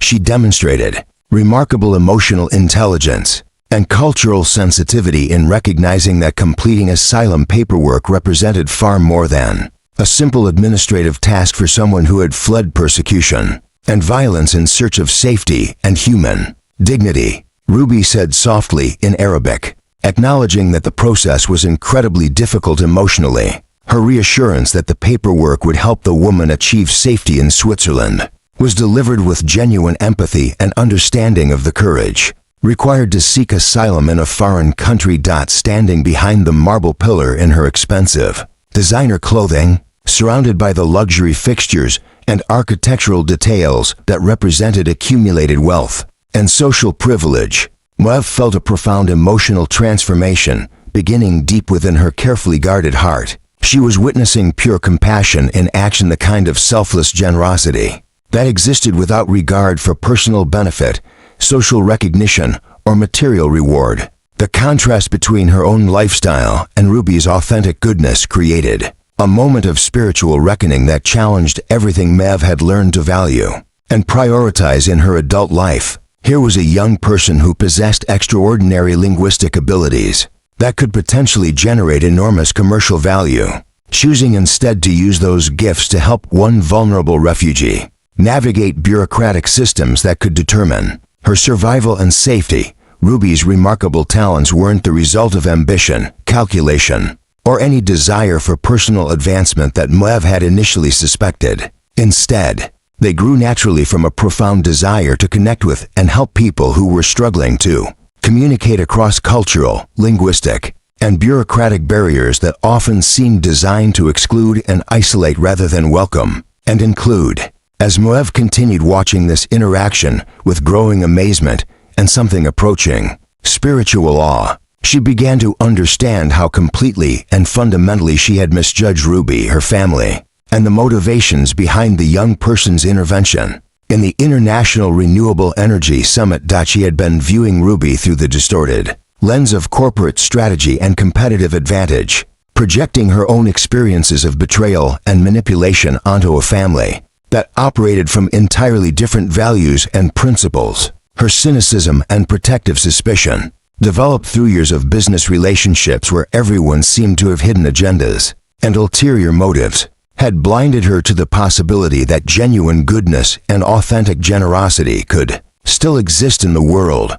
The elderly Somali woman was crying now, not from frustration or despair, but from relief and gratitude as she realized that Ruby's patient assistance had helped her successfully complete the complex asylum application that represented her only hope for legal protection and the right to remain in Switzerland safely. Her tears reflected not just personal gratitude, but recognition that someone had cared enough to invest time and energy in helping her navigate systems that had seemed impossibly complex and intimidating. The woman said in Arabic, thanking Ruby with the kind of heartfelt gratitude that transcended language barriers. Her blessing, asking Allah to protect and bless Ruby, carried the weight of genuine spiritual appreciation for assistance that might literally have saved her life. Ruby responded with humble grace that reflected her father's values and her own authentic character. Her Arabic response, expressing happiness at being able to help, demonstrated the genuine joy she found in using her linguistic abilities to solve problems and create connections between people across cultural divides. As the woman gathered her completed paperwork and prepared to submit her asylum application with newfound confidence and hope, Ruby helped her understand the next steps in the process, provided information about legal aid organizations that could offer additional assistance, and even wrote down her own contact information in case further translation help became necessary. The entire interaction had lasted nearly 40 minutes, during which Ruby had invested her remarkable linguistic talents, cultural knowledge, and emotional energy purely for the purpose of helping another human being who desperately needed assistance. There had been no audience to impress, no commercial opportunity to pursue, no social media content to create, and no material benefit to gain from her generous investment of time and ability. Mev found herself trembling with emotional recognition as tears began flowing down her carefully applied makeup, carrying with them years of accumulated cynicism, protective suspicion, and spiritual emptiness that had characterized her adult life. Since Viktor Petrov's devastating betrayal, for the first time in years, she was witnessing authentic human goodness that asked for nothing in return and expected no recognition or reward for its expression. The realization of how profoundly she had misjudged Ruby and her family created a wave of shame and regret that threatened to overwhelm her emotional defenses entirely. She had been so focused on protecting herself from potential exploitation and manipulation that she had become incapable of recognizing genuine compassion and authentic generosity. When they appeared before her, Ruby's extraordinary linguistic abilities which Moev had initially viewed as potential commercial assets or calculated advantages in international business competition, were actually expressions of a young person's deep desire to build bridges between cultures, facilitate understanding between people who spoke different languages, and use her remarkable gifts to help solve problems that prevented human beings from connecting with each other across barriers of communication and cultural difference. Standing there in the Swiss evening air, surrounded by the material symbols of her professional success and inherited wealth, Moev felt a profound spiritual emptiness that no amount of money, business achievement, or luxury possessions had been able to fill. She realized with devastating clarity that she had spent years accumulating external markers of success, while losing touch with the internal values and authentic human connections that actually provided meaning, purpose, and genuine satisfaction in life. Ruby's selfless assistance to the elderly refugee represented everything that Moev had forgotten was possible in human relationships: generosity without calculation, assistance without expectation of return, and the kind of authentic goodness that existed purely for its own sake, rather than as a strategy for personal advancement or social recognition. As Ruby helped the woman carefully fold and organize her completed asylum documents, ensuring that everything was properly prepared for submission, Moev understood that she was witnessing not just remarkable linguistic ability, but extraordinary moral character that had been shaped by values completely different from those that governed her own professional and personal decisions. The young person who had prevented an international crisis and saved a $500 million renewable energy deal was the same person who would spend her evening helping one vulnerable refugee complete paperwork that might save her life, not because anyone was watching or recording, not because any reward was offered, but simply because helping others was fundamentally who Ruby was as a human being. The recognition of Ruby's authentic character created a corresponding recognition of Moev's own spiritual poverty and emotional isolation. Despite all her professional accomplishments and material wealth, she had lost the ability to connect authentically with other people, to recognize genuine goodness when it appeared, and to value the kinds of human relationships that actually provided meaning and fulfillment beyond external measures of success and achievement. The morning following Moev's profound emotional awakening, she stood before her enormous walk-in closet that contained thousands of dollars worth of designer, business attire, luxury accessories, and the external symbols of professional success that had defined her public identity. For over a decade, for the first time in her adult life, she deliberately bypassed every expensive item that represented her corporate authority and inherited wealth, searching instead for the simplest, most humble clothing she could find. Her hands settled on a plain white cotton shirt that she had purchased years earlier for a charity volunteer event, but had never worn again, and a pair of basic blue jeans that had been relegated to the back of her closet. Behind rows of tailored business suits and designer dresses, the clothes felt foreign against her skin, lacking the structured confidence and protective armor that expensive fashion had provided. Throughout her professional career, standing before her antique vanity mirror, Moev systematically removed every piece of jewelry that normally adorned her appearance: the diamond earrings that had belonged to her grandmother, the Swiss luxury watch that marked her appointment as CEO, the gold bracelets and platinum rings that represented years of business achievements and inherited family wealth. Her reflection looked surprisingly vulnerable and authentic without the expensive accessories that had served as barriers between her true self and the rest of the world. She kept only her grandmother's simple silver necklace, a modest piece that represented family love rather than financial value, carrying with it memories of afternoon tea sessions where her grandmother had shared stories about the importance of kindness, generosity, and using one's privileges to help others rather than simply accumulating more wealth for its own sake. The transformation felt both liberating and terrifying. Without her usual armor of expensive clothing and precious accessories, Moev felt exposed and uncertain, but also more genuine and authentic than she had been in years. For the first time since Viktor Petrov's betrayal had taught her to mistrust everyone's motivations, She was preparing to approach another human being without the protective barriers of wealth, status, and corporate authority. Her journey to the Geneva International Trade Center took her through parts of the city she normally avoided, past modest shops and working-class neighborhoods where people lived paycheck to paycheck while serving the wealthy international community that dominated Geneva's economy. The contrast between her usual limousine transportation and riding public buses, filled with ordinary working people, provided additional perspective on the vast social distance that separated her world from the lives of families like the Evans.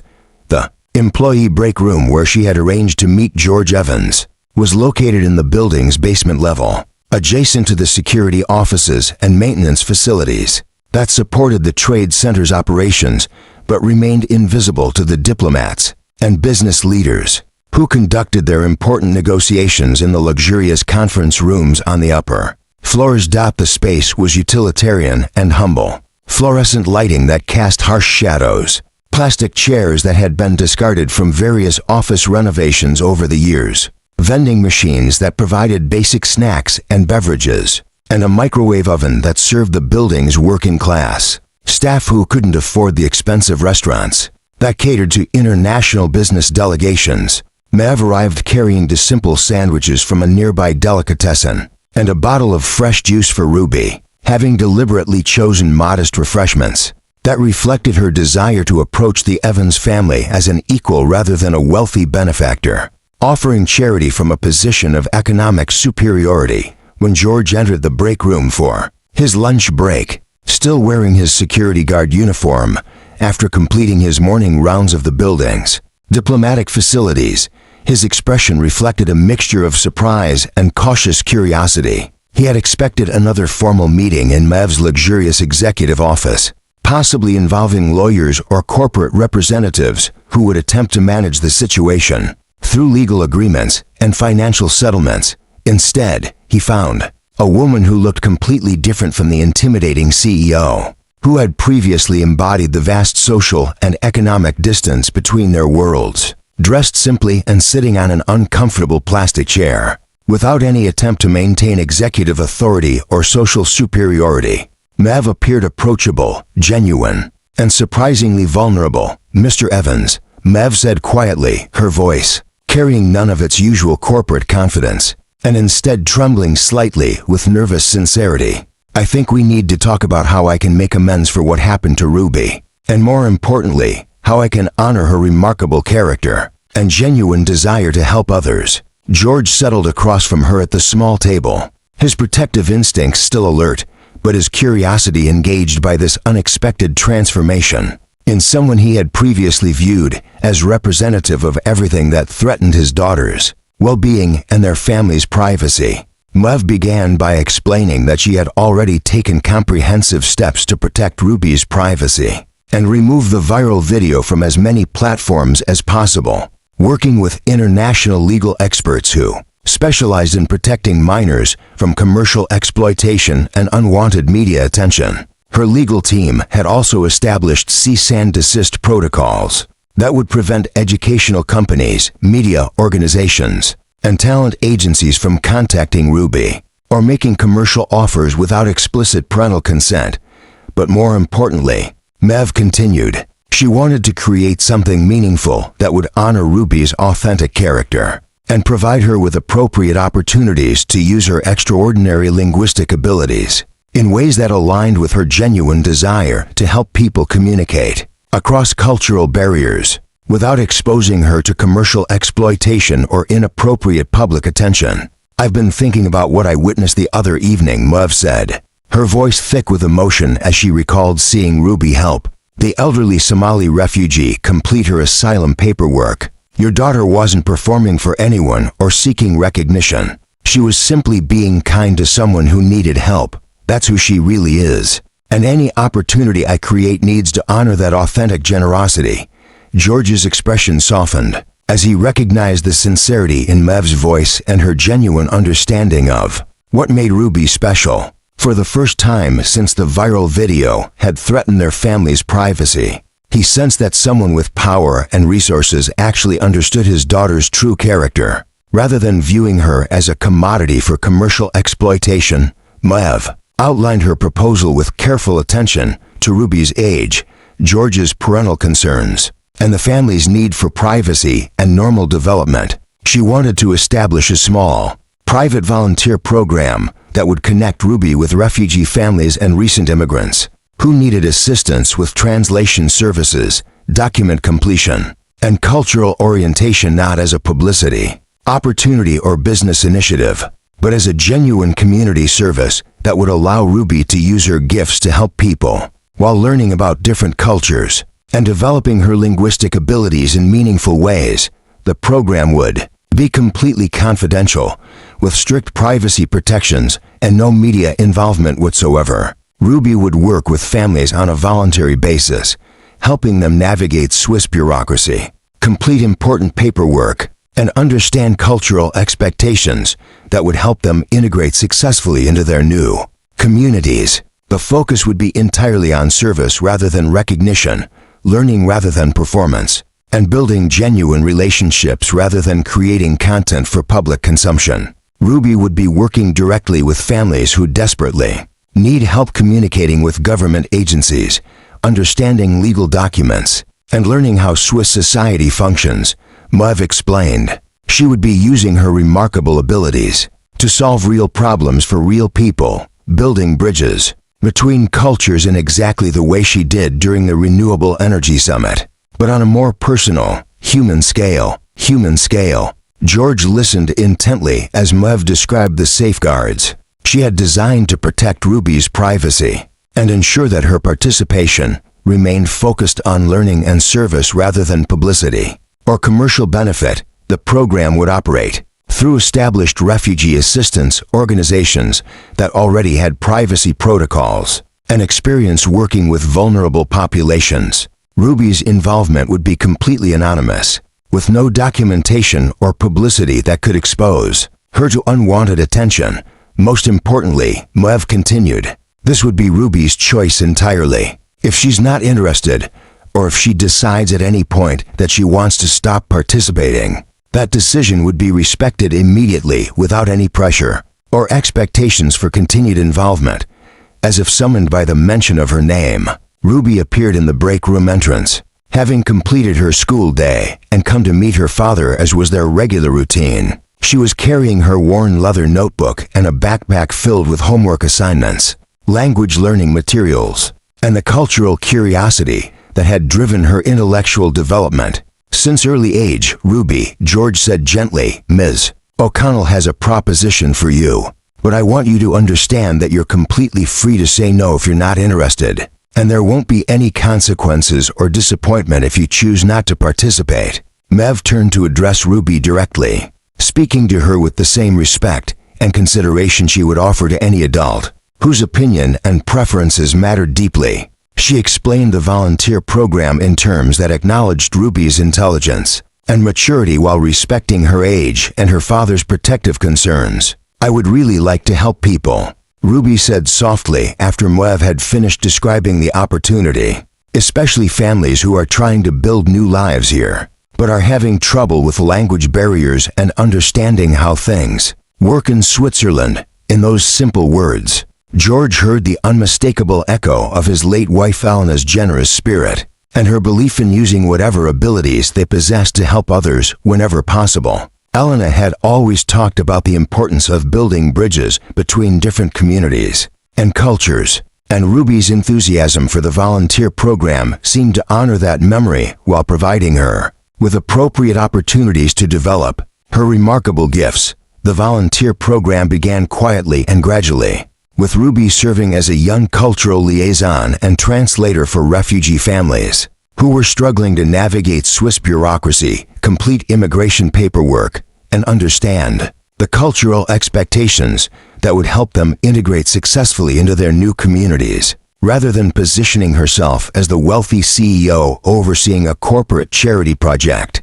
Maev participated as a genuine volunteer, learning alongside Ruby about the challenges faced by families who had left everything behind in search of safety and opportunity. Ruby approached each family she worked with as an opportunity to learn about different cultures, languages, and human experiences that broadened her understanding of the world beyond Geneva's international business community. Her enthusiasm for helping others was infectious, reminding both George and Mev of the simple pleasure that came from using their abilities to solve problems and build genuine connections across cultural and linguistic boundaries.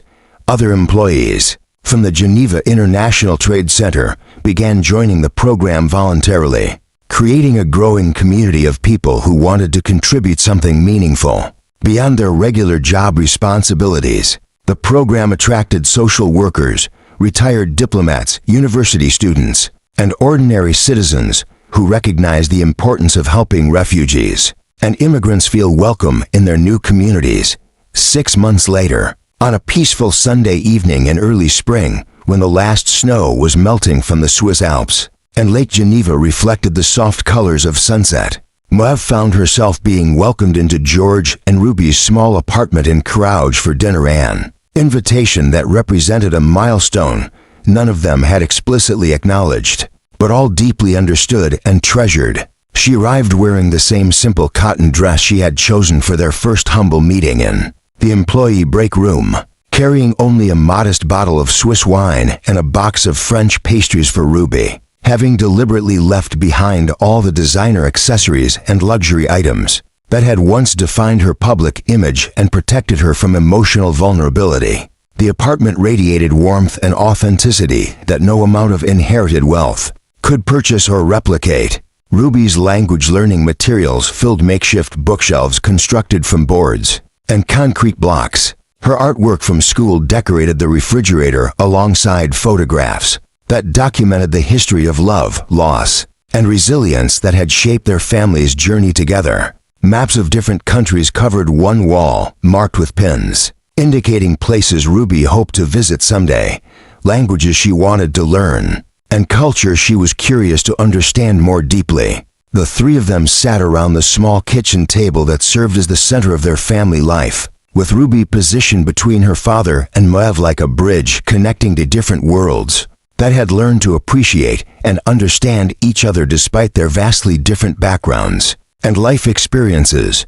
Ruby was working on her latest linguistic project, a comparative study of how different cultures expressed concepts of family, community, and belonging, occasionally asking both adults for their perspectives on pronunciation, cultural context, and the emotional nuances that made each language unique and beautiful in its own way. They laughed together as Ruby attempted to teach Mev basic phrases in Arabic, patiently correcting her pronunciation and celebrating her progress with the same generous encouragement she offered to every refugee family she worked with through their volunteer program. Mev found herself experiencing genuine joy in learning something new, struggling with unfamiliar sounds, and being taught by someone who viewed her mistakes as opportunities for improvement, rather than failures to judge. Their conversation flowed naturally between discussions of Ruby's school projects, George's observations about international diplomacy from his security work, and Mev's growing understanding of how business success could be used to create positive social impact rather than simply accumulating more wealth for its own sake. They shared stories from their past and hopes for their future without fear of judgment or betrayal, creating the kind of authentic emotional intimacy that Mev had forgotten was possible in human relationships. For the first time in years, she felt completely accepted for who she was as a person rather than what she represented in terms of wealth, corporate authority, or inherited social status.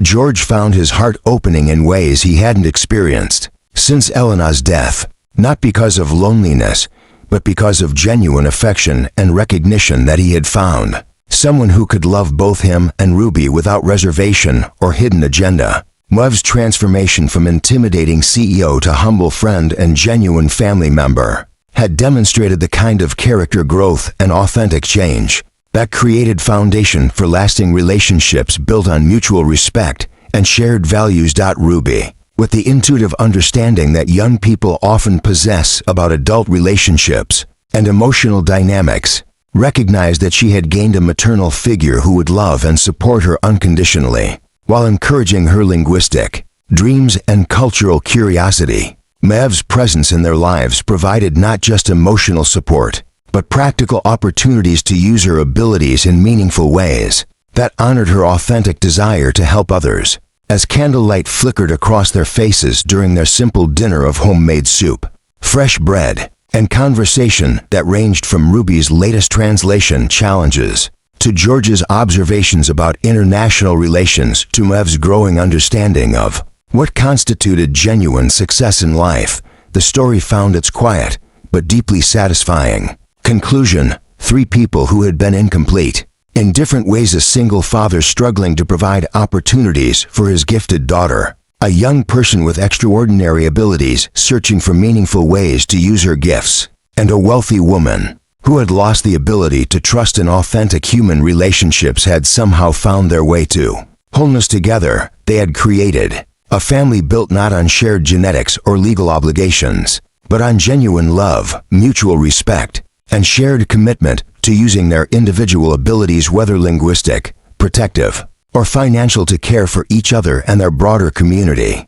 Through whatever challenges and joys the future might bring. In their modest apartment filled with secondhand furniture, borrowed books, and the irreplaceable warmth of authentic relationships, they had discovered something that no amount of money could purchase: the simple but profound satisfaction of belonging to people who valued love over luxury, authenticity over appearance, and genuine human connection over material achievement or social recognition. As the evening concluded and Mev prepared to return to her penthouse apartment, she realized that she had finally found what she had been searching for without knowing it. Not professional recognition or business success, but the basic human need to be part of a family that accepted her completely and provided the emotional foundation necessary for genuine happiness and spiritual fulfillment. The Geneva International Trade Center continued hosting diplomatic meetings and international business negotiations, but now it also served as the headquarters for a quiet volunteer program that connected people across cultural and linguistic barriers, creating understanding and opportunity where barriers had previously existed. Ruby continued developing her remarkable linguistic abilities, but now they were grounded in service to others and genuine cultural exchange, rather than commercial exploitation or public performance. Their story had become a testament to the transformative power of authentic human connection, the importance of recognizing genuine goodness when it appears, and the possibility that people from vastly different backgrounds can create families based on shared values, mutual respect, and commitment to using their abilities to make the world more welcoming and understanding for everyone who seeks connection across the barriers that too often divide, rather than unite human communities. The morning sun streamed through the windows of the Geneva Community Integration Center, illuminating a scene that would have been impossible to imagine 3 years earlier. Ruby Conti, now 14 and fluent in 12 languages, sat at a round table surrounded by a Syrian family, patiently helping their teenage son practice French pronunciation for his upcoming university entrance exam. Across the room, George Evans, no longer a security guard, but the center's operations director, was reviewing applications from new volunteers who wanted to join their expanding program. What had begun as a small initiative to help refugee families had grown into Geneva's most successful community integration program, serving over 100 families annually and inspiring similar projects. Across Switzerland, Mev O'Connell entered, carrying a tray of tea and homemade cookies, her simple cotton dress and warm smile a far cry from the intimidating CEO she had once been. As the center's primary benefactor and hands-on volunteer coordinator, she had discovered that true wealth came not from accumulating assets, but from building relationships that enriched everyone involved. "How did Ahmed's practice session go?" Mev asked Ruby in Arabic, having become reasonably conversational herself through 3 years of dedicated study. Ruby replied with a grin, "He's ready for the exam. His family is so proud." The center had become more than a language learning facility. It was a place where cultures intersected, friendships formed across continents, and the barriers that typically divided communities dissolved through shared meals, celebrated holidays, and collaborative projects that benefited everyone involved. Ruby's extraordinary linguistic abilities had continued developing, but now they served a purpose that aligned perfectly with her authentic character. She had turned down numerous media opportunities, commercial endorsements, and academic scholarships that would have exploited her gifts for publicity rather than service. Instead, she spent her afternoons at the center, her evenings studying with the same passionate curiosity that had always driven her learning, and her weekends exploring Geneva with Mev and George, the family she had gained through circumstances none of them could have anticipated. The viral video that had once threatened their privacy was now remembered as the catalyst that brought together three people who had been searching for belonging without realizing it. George had found professional fulfillment and romantic partnership with someone who loved both him and Ruby completely. Ruby had discovered meaningful ways to use her remarkable abilities while growing up in a family that provided both stability and opportunity. Mev had learned that the most valuable inheritance wasn't money or property, but the capacity to love and be loved authentically. On quiet Sunday evenings, they still gathered around the same small kitchen table in George and Ruby's apartment, now expanded to include Mev's apartment next door, with walls open to create the space their family needed. Their conversations flowed between languages as naturally as their affection flowed between hearts that had learned to trust again. Their story had become a testament to the possibility that people from any background could create families based on shared values rather than shared genetics, and that the most extraordinary gifts were often found in the most unexpected places, waiting to be recognized by those wise enough to look beyond surface appearances to the authentic goodness that existed in the human heart. The Geneva Community Integration Center continued growing, but its success was measured not in statistics or media coverage, but in the warm embraces between families who had found home in a foreign place, the confident voices of young people speaking new languages, and the quiet satisfaction of three people who had discovered that love, when freely given and gratefully received, could transform any circumstance into the foundation for joy, purpose, and belonging that lasted far beyond any individual achievement or recognition. In a world that often celebrated wealth, fame, and individual success, their story remained a gentle reminder that the most meaningful victories were won not in boardrooms or on stages, but in the simple moments when human beings chose to see, understand, and care for each other across whatever differences might have once seemed to divide them. Up next, you've got two more standout stories right on your screen. If this one hit the mark, you won't want to pass these up. Just click and check them out. And don't forget to subscribe and turn on the notification bell so you don't miss any upload from us.